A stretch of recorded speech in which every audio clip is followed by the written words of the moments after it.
Let's talk about rut. Let's talk about rut, baby. That's our Let's intro. talk about you We got and me. That's our intro. Hello and welcome to this week's episode of the Ohio Huntsman Podcast. And as you're listening to this, we are in prime time rut hunting. This is the deer hunter's Super Bowl here. We're right in the middle of it. Hopefully you guys have been hunting, are planning to hunt. But I guess before we get into that, let me ask you guys, Jacob and Jeff, do you guys like hunting the rut? Because there's some guys, especially like food plot hunters and stuff, where the rut is a big variable for them. They like the early season and late season where the deer are on a more predictable bed to food pattern, and the rut just throws a big, a big question mark in there. So do you guys like hunting the rut, or do you like the more predictable bed to food pattern of early season and once the rut kind of wraps up?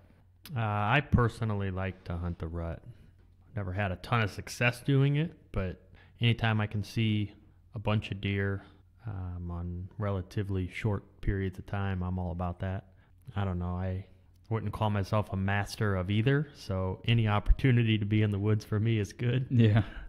But yeah, I like the rut. I mean, you never know what's going to come. That's what's nice for me because, as we've discussed on previous podcasts, I'm not always the most patient out of the three of us. So the unpredictable nature of the rut helps me because it helps me to, I've been known to check a trail camera, see, okay, the deer comes by here at 7 o'clock in the morning, and if it gets to be 7:30, I'm like, oh, this is a waste of time. Deer's not here. So the fact that the rut is so unpredictable, it kind of helps me sit still a little longer because you just never know what's going to be coming any time of the day. So, Jeff, what about you? I like the excitement of the rut because it's unpredictable. Yeah. Especially late season hunting, you can set your watch by the deer a lot of times. Yeah, those are the ones where you can use your trail camera to kind of say like, oh, they're not here. They must not, I don't know. They winded me today or something and don't know. Yeah. And also the other thing is, trail cameras sometimes ruin the excitement sometimes because it's like, oh, if you're big buck hunting, it's like, oh, there's no big bucks here. But during the rut, anything can happen. Yeah. And any time.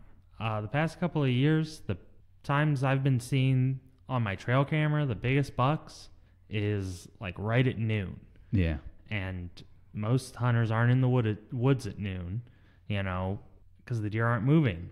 But yeah, past couple of years, I've been getting trail camera photos of the biggest bucks middle of the day. Yeah, right around noon. Yeah, if you're gonna power through an all day sit, the rut is the time to do it for sure, because you've got I don't know the science behind it, but I would say you have just as much chance of seeing a deer, a big giant buck at 12 noon as you do at first light or last light.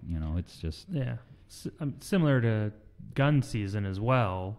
The unpredictability, and during gun season a lot of times that's another good time. If you want to sit all day, gun season's the time because all the activity in the woods has those deer moving. Yes, especially if you're in a heavily hunted area. If you're on a big chunk of private ground and you're the only one hunting it, maybe not. But if you're in Ohio, pretty much any public ground in Ohio, there's going to be people moving around in the woods, pushing deer around. You've got a chance of seeing a deer in the middle of the day up moving around. So I would agree with that. So with the rut, I also enjoy hunting the rut. It's because of that unpredictability, it helps keep me focused, because a deer could show up at any time. And a lot of times they're not just gonna sneak in and, take their time and you'll have time to get things figured out. A lot of times they're gonna come busting through because they're on a scent, or they're trying to find a hot scent, and you might not have a lot of time to make something happen. So you kind of got to be ready all day, which can wear on you, but it also, just the fact that it could happen keeps you engaged. Yeah, the rut's like nature's deer drive. Yeah. Yes. Yeah. It's a good way to put it. Yeah. It's very similar. Yeah. similar to a deer drive where you Right. just never know, and typically the deer aren't taking their time moseying around. They're Right. trying to get there first. Yeah. And so with the rut, I just lost my train of thought there. What was I going to tell you guys about the rut? Oh, so during the rut, your tactics you want to change your tactics a little bit during the rut and hunt kind of those funnels or those pinch points where deer are going to be kind of necked down into an area, whether that's, you know, around a pond edge or something where they, you know, there's a sharp ridge and a pond, or some kind of a terrain feature, you know, like a low spot in a ridge where they always cross through, some kind of a high traffic area, because the bucks are going to be out cruising looking for does, right? Is that kind of what you guys do? Yeah. Typically switch more from hunting food sources to more of pinch points and travel corridors. Not saying that you can't be successful hunting food sources as well. Does come to the food sources, bucks follow. But Right. I like to switch it up a little and focus more on travel corridors and pinch points. Yeah. Do you guys have any good? I guess so. To back up, we didn't. We said we were going to talk about the rut. We don't really have a topic in mind for today, other than we're just going to kind of have a BS session about the rut, hunting the rut, things we've experienced during the rut. So there's not really an overarching theme other than the rut. So this may be kind of wandering, and we'll see where we go with it. But we've talked a little bit about hunting the rut, if we like to hunt the rut, how to hunt the rut. Do you guys have any interesting or exciting stories from hunting the rut, during the rut? I have an interesting tip/strategy thing. A lot of people are afraid to shoot does during the rut because they're going to blow up their stand, Right. and the deer are all going to disappear because they can smell that there's been a fresh kill. I've put trail cameras on carcasses, you know, the leftovers from when I've... It's like the opposite's true. Yeah, especially during the rut. Yeah. Every buck in town comes and sniffs that carcass. Right. And so I wouldn't be afraid to, you know, if you're out early and a big doe walks by and it's cool enough, put an arrow in a doe, and if you have 2 tags, put an arrow in a doe, you know, gut it, and leave that doe there and get back up in the stand and hunt. Yeah. Right. Well, I mean, it kind of makes sense. That doe's carrying scent, the scent the buck's after. I mean, that doe is in estrus or close to it if it's the rut.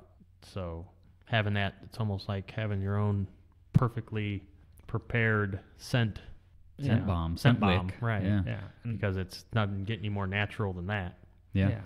People think that the smell of the blood scares the deer, and I mean, haven't experienced Yeah, it. I can't speak specifically to the rut. I've never shot a doe during the rut and then had a buck come sniff it.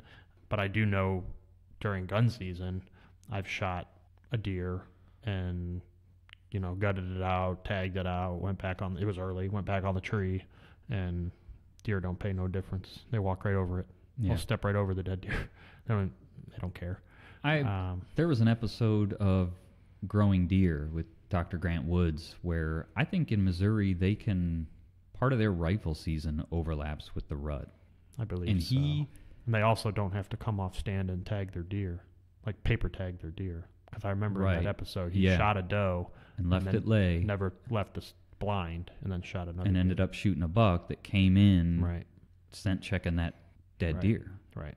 And so that's definitely that's definitely a tactic. That's a hot tip, as they've been doing on the Meat Eater. They've been doing their almost daily hot tip or whatever. I don't know if you guys follow them, but so that's a good tip. The other thing is during the rut, a lot of your calling and your all those hunting accessories, you know, that's when those are typically most effective. Your rattling, your grunt tubes, you know, those are when those things are going to be most effective, because the deer are, you know, sorting out dominance. If they think there's another buck in the area, they're going to come in and check it out.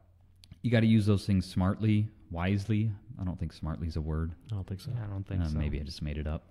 Use those things wisely, in that a mature deer is probably going to want to try and circle downwind of where he thinks he heard that grunt or that rattling sequence from. So if you can set up in your funnel or your pinch to where he can't get downwind of you because it's too thick, or there's, some kind of a terrain thing, an open field that he might not want to cross through, but I don't know, during the rut it's a big variable. They do some do funny all things. kinds of crazy yeah. stuff. So I've seen some pretty big bucks walking right through the middle of a cut cornfield with their nose to the ground. during the day. Yeah. During the day. Yeah. So basically, I guess, just get out there and hunt. Enjoy the rut. See some deer. Hopefully you see some deer. And just get out there and hunt, man. Yeah, Rattle some antlers together if you want. Hit some grunt tubes. Try it out. See how it works. See what works. See what doesn't. But it's a fun time to be in the woods for sure. So where do we go from here? I got something. Jeff, Jason, either one of you can chirp in, I guess.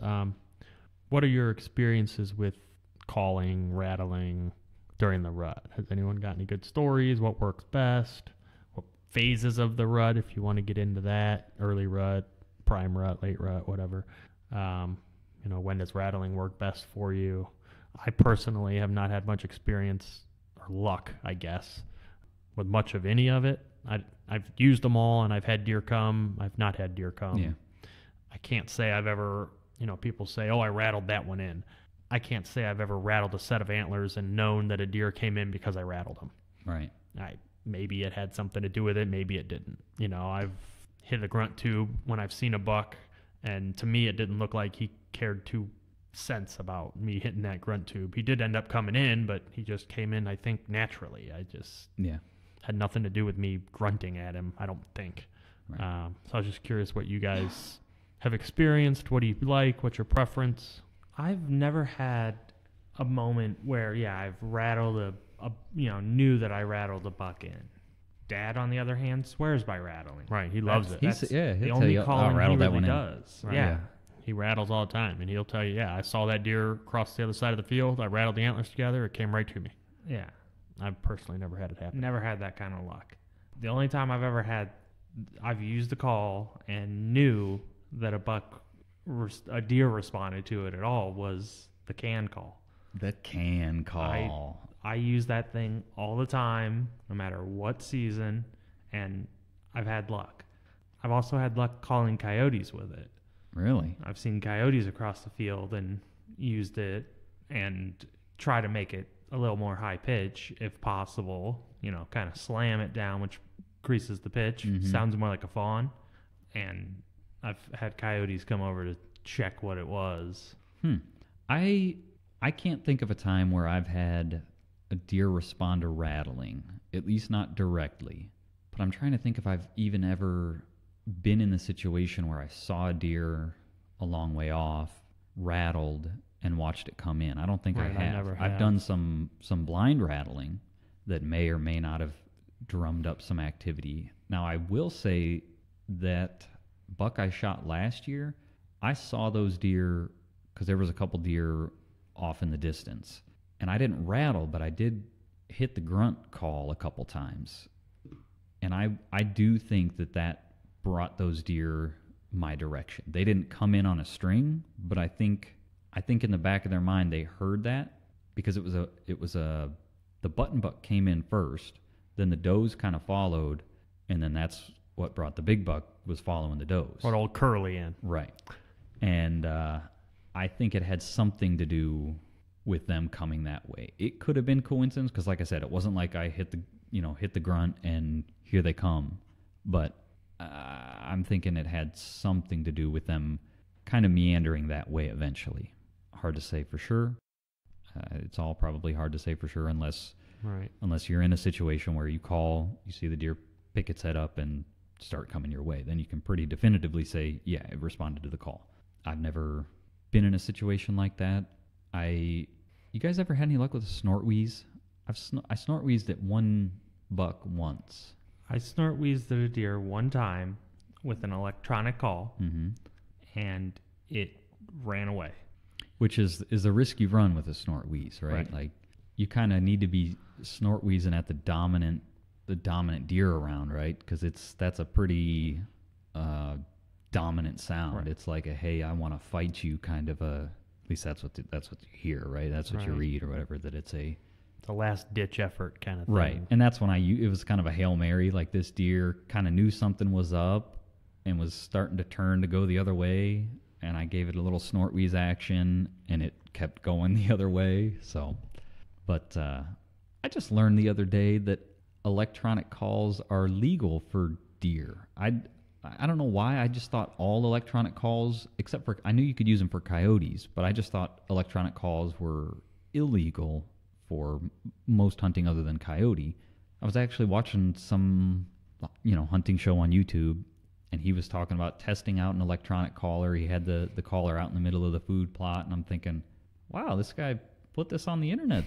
That he's breaking the law. Like, that's really not smart. And I was like, I better check into that. And for deer, it's legal.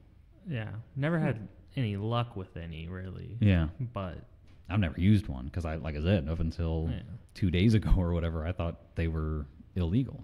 So I don't know. My experience, again, I've never purchased an official electronic call. I guess but like the sounds you can download on your phone, to me, they don't sound accurate at all anyhow. I've listened to them and I'm like, that'll really scare them away.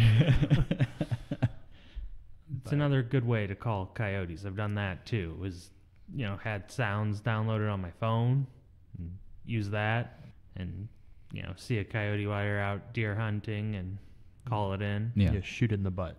Oh, I did do that. Okay, I was like, I don't know what you're talking about, but I did do that, I guess. Yeah, that coyote screamed when you shot it in the butt. Yeah. That coyote was on the move though, pretty Yeah. good, wasn't it? It was a Yeah. deer drive, yeah. So it was being pushed. Yeah. Yeah. Gun season. I'm in blaze orange. It knew I was there. Right. It knew, it could see all of us, and yeah, it was on its way out of those woods. Yeah. Okay. Well, what else do we want to cover about the rut? I don't know. Oh, Jeff? you guys talked about people talking about it being an early. early rut. Right. What were you going to say to Jeff before I I was interrupted going to you? ask that exact Oh. same question. I was going to say Jeff had mentioned that the experts, as he referred to them, I'm not sure who the experts are, but Right. have been talking about it being an early rut and what that actually means or doesn't mean. Yeah. A lot of the experts, so-called experts, magazines, are all saying it's going to be a really early rut this year, and maybe by the time this comes out, the rut may, it may be lockdown phase now, and the deer are being bred now, because they're a lot of them are calling for peak seeking activity or chasing activity to be right around Halloween. So we might be late to the punch here. I doubt it, because that big of a variant in the rut would be very surprising, but we'll have to see. And I guess to kind of piggyback on that, so when hunters talk about the rut, we all, the deer, the rut we're moving, or, the rut's on, the deer are moving around, that's really like the seeking phase, as Jeff mentioned. The deer are cruising around trying to find the first receptive does, or they've found a doe and they're moving to the next doe. When you get into that, it's a bell curve, right? You got some deer trickling in, some does trickling into estrus, meaning they're ready to be bred. The bucks are running around trying to find those deer. When the peak of that bell curve, when all those does are in estrus, Jeff mentioned lockdown. All the bucks have found a receptive doe and aren't leaving her side, and they're going to go find some thick cover somewhere, and he's going to follow her around for the next couple hours until like the absolute right moment to where she lets him breed her. And then I guess I don't know the specifics of if he will then stick with that doe and try to breed her again, or if at that point he's done with her and he's on to trying to find another receptive doe. A lot of times they try to defend while she's in her peak period. Okay. They will breed her and try to defend her. Okay. Right. I've heard it's like a 72-hour period, give or take. The lockdown, it's a couple days that they go hide in the thick stuff. Right. Because it is possible for a doe to have twins with two different fathers. Really? That is biologically possible. So you need to kind of defend, your seed there. because it's possible. Is that possible in humans? Very rarely. I believe it is. I guess. I think I've right, seen twins it. would be. It would depend on they the would kind have to of produce twins. 2 eggs. Yeah, it would depend on Right. the twins. Some twins, the egg splits. Other twins, Right. it's Okay. fraternal versus. Yeah, I think it's a lot more common in deer than it is in humans or. Well, I think that's probably due to the promiscuity of Yeah, the deer. there's an element of that there. Fair too, enough. yeah. Fair Yeah. enough. What was I gonna say? Oh, I think the other thing is your population balance has a big part of your rut too. If you're overrun with does, which is again why it's important, one of the reasons it's important to harvest does.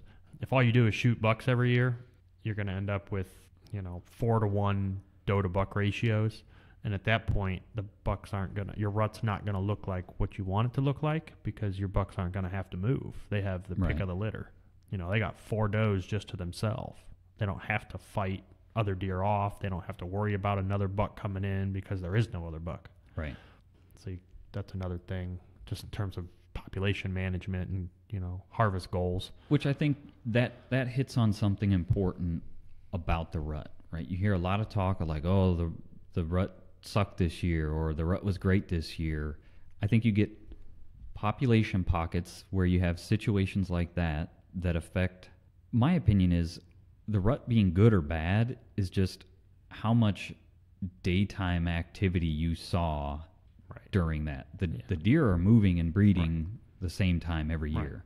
All the real experts, the scientific, the PhDs that have studied this, the rut happens the same time every year. Mm-hmm. It's just a matter of if you saw it during the day, if you were out there, or you've got these population variables that say we've got a bunch of does and just a few bucks, and so the bucks can just kind of hang out and they don't have to go cruising around to where you're going to see them moving through these pinch points. Right.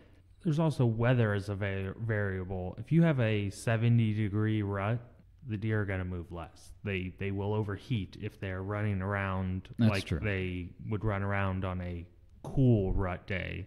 The deer will especially during overheat. daylight. I mean, they're going to do a lot of their rutting behavior at night where you're not going to know that it's even happening other than on trail camera. Or, that may be a time to hunt over water during the rut, because that's another tactic, right? Those bucks are doing so much running that they need to be hydrated, and so they're going to swing by those places where they can get water coming to and from. And so that might be if it's a warm rut, maybe hunt near water. If I remember, like the actual scientific research says the rut is triggered by photoperiod, the amount of daylight, and so that The largest factor, yes. Yeah, so that doesn't really change from year to year. That photo period happens the same time. The variability that hunters see comes from some of those other variables, the weather, and therefore how much you're going to see during the day. Right. Those does are going to get bred. You can look at, they do the fetus measurements, and they can tell how far along those does are in their what's the word I'm looking, gestation, and they can go back and say, okay, this doe was bred on whatever. And I'm pretty sure, I can't quote the literature by any means, but what I've read from like actual scientists, not hunters, not big name, anything related to hunting, primarily all white-tailed deer are bred like within the same 3-day period every year. Right. No matter what. It's like November 12th through the 15th or something. Somewhere in there is when the actual magic happens. So prior to that is your seeking, when what we call the rut. Chasing, right. As hunters, what we like to see, the deer moving. Right.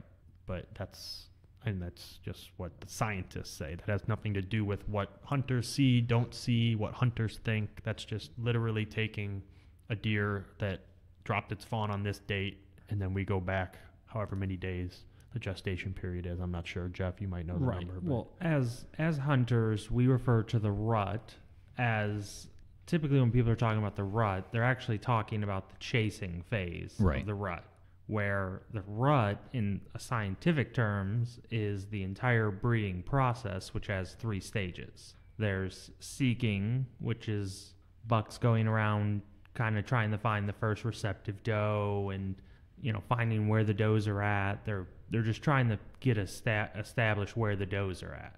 Then there's chasing, which is what we really want to see, which is the bucks chasing the does around. They're sniffing. They're trying to find does to breed.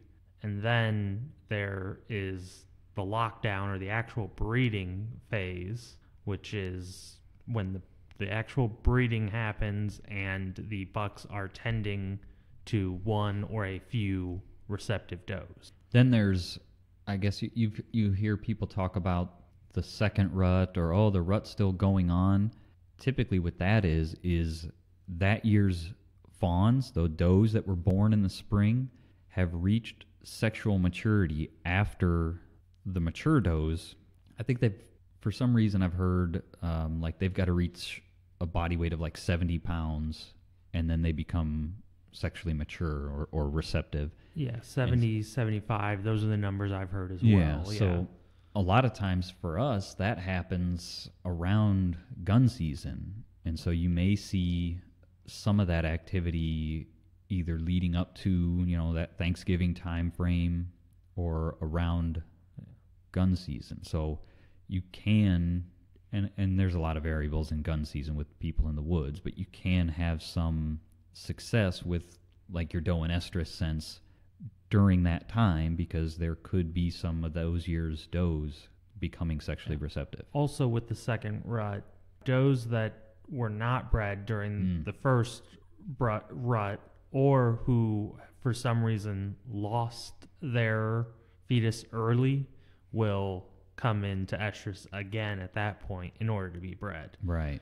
So again, that could have a lot to do with your population dynamics. If you have too many does for the bucks to keep up with, your does are going to go into that second estrus just because there wasn't a buck to breed them. Yeah. So that reminds me, I remember reading about one of these things they did in New York where I forget exactly what they did. I think they operated on the does to where they couldn't get pregnant. They couldn't reproduce or something like that. This is New York City or New York State? Probably New York City, somewhere in New York City. Okay, this was a population management tactic. Yes. Okay. Yes. What they didn't take into account was those does basically stayed in perpetual estrus because they couldn't be bred or they couldn't carry. I don't know. I wish I'd have looked this up before we talked about this, but they did something to where the does couldn't reproduce. But what ended up happening is the population stayed flat or maybe even went up a little bit because of the influx of bucks that came into the area because it was just a giant estrus party. bomb. Right, a giant estrus bomb, a giant buck bomb canister in there. So it was just kind of one of those funny, like, they spent all this money, taxpayer money, to operate on these deer to try and decrease the population, and when they could have just let hunters do it. But it just reminded me of that story. So anything else about the rut we want to talk about while we're on the topic? Do you guys have any sort of favorite tactic or trick for the rut? Because I'll start off. My favorite thing to do during the rut is hunt. Well, yeah. But favorite Yes. hunting tactic is creating a scent trail, scent drag. Yeah. I have had a lot of luck with scent drags. I've had it where I'm pretty sure I've jumped deer out of thickets and they've circled back, got onto my scent trail, and followed me to my stand. Really? Yeah. So I've had a lot of luck with that. So that's my favorite. I've done some scent drags here recently. I haven't had much luck. Like the scent, if you listen to our gear episode, we talked about using tampons for scent drags. The past couple times, like, I must not have had them tied on good or something. They get ripped off and I get to where I'm going and the thing's gone, and it was like, well, that was screwed up. But I will put one out when I get to where I'm going. And this is kind of a hot tip. Instead of, especially if I'm in a tree stand, I've got I don't know how long it is, 10 feet long or something, piece of rope cord, it's more like cord, that I will hang from my stand so that that scent wick is down closer to ground level versus up where I'm at. My thought being that scent is going to travel along the ground more like it would if a deer was on the ground, and it's not going to be intermingled as much with my scent. Because that's always a struggle with scent, right? You want the scent to carry somewhere where you think a deer is going to smell it, but if it's carrying your scent or the scent from your scent wick, right, it's also carrying your scent that way. And so you got to think about that, right? Maybe you set your wick up, I don't know, 40 yards. The trouble with that you're hoping that the deer circles downwind and comes into your shooting window. If you set it up 40 yards and it just comes straight into it, now the deer is too far away. 40-yard shot for me is too far. So it's always a struggle. So that's why I will hang the scent wick from my stand right where I'm I'm posted up, but I put it down near ground level, hoping that it's going to play out to where the deer will get on the scent wick scent and not be too perturbed by my scent. I don't know if that instead of an estrus human scent. Yeah. Might be one of these things that you just make up and you tell yourself, oh yeah, this will be better. But I don't know. It's a hot tip. If you use it and it works, you're welcome. I don't know that I have any tip or trick or favorite tactic. I haven't personally had a ton of rut success, so I can't really speak to it. I don't know. I mean, I've hunted the rut. I've seen deer movement, but I don't think I've ever actually killed a deer during the rut. I'm trying to think about it. We're going to have to change that this year. Yeah. We got the rut vacation coming. Yep. Rut weekend. Yep. Excited about it. Well, in the past, if you listen to previous episodes, I didn't really have a good tree stand set up. I was lugging a old-fashioned heavy hang-on stand, which... Now you're hooked up, man. Right. Now I got a climber, been practicing with it, so... Speaking of our rut hunting trip, this episode will launch just before we go on that trip, and we're going to try to... we might record an episode while we're down there. I don't know when we'll get it released, but definitely follow us on social because we'll be doing Instagram stories and things like that of what we're seeing, what we're experiencing. If we've got reception, that's the big variable down there, is if you're somewhere where you can get cell service and make some of these posts. So hopefully, at the very least, maybe we can get up on top of the hill and post some of our videos and stuff from that day. We'll see, but definitely follow us on social. We're Ohio Huntsman Podcast on Instagram and Ohio Huntsman on Facebook. So yeah, it should be a good weekend. We're gonna have good amount of guys in the woods. It's always a good weekend, man. So that's true. Good weekend. Anytime at the cabin's a good time, but I think it's going to be a fun time. I like that time. Yeah, I mean, the cabin's always fun. And it's typically not super cold yet. It's the rut, so you never know what's going to happen. It's just, it's a good time to be in the deer woods. Anything else exciting about the rut that we think we need to cover? Timing of the rut? Anything? Covered it all? I think we BS'd enough about the rut. I don't know. Other than get in the woods. I mean, any chance you get. Yeah. Don't be afraid, if whatever, you're held over at work or, it's not like early season and late season where the deer are on their pattern. And if you don't get in your stand by the perfect time, you're going to mess everything up. Anytime you can be in the woods for that 2-week period. Yeah. Beginning of November to the middle of November, I would say you're probably going to catch some rut activity, and any time you can be in the woods. I mean, even if you can only sit in the woods for 2 hours in the middle of the day, I'd recommend doing it. Yeah. Because you're going to see deer. Get out there. Give it a try. You're certainly not going to kill them on the couch. So Right. Got to get in the woods. All right.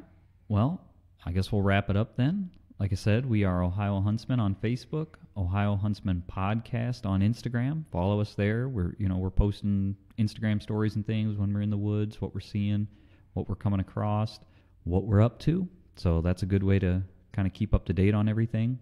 Subscribe to the show. That way you get notified when there's new episodes. We typically post new episodes every Tuesday, so subscribe to the show. We'd also appreciate it if you would leave us a review on iTunes. That helps other people find the show and helps get the word out. The other thing you can do to help get the word out that we'd really appreciate is if you're listening to the show, take a screenshot of whatever app you use to listen to the show and share it to your social. You can share it on even on Go Wild. I don't know if you guys use Go Wild, but Go Wild has a feature where you can log your hunting activities, and one of those is listening to an outdoor podcast. And you can go in there, and then you can select that you've been listening to whichever episode of the Ohio Huntsman Podcast, and that way other people can see the show, can ask you about the show. It's another way to spread the word, if you will. So if you're on Go Wild, we'd appreciate that, or whatever social platforms you're on, whatever you like, take a screenshot and share it. And with that, I think we're going to wrap it up, and thanks for listening.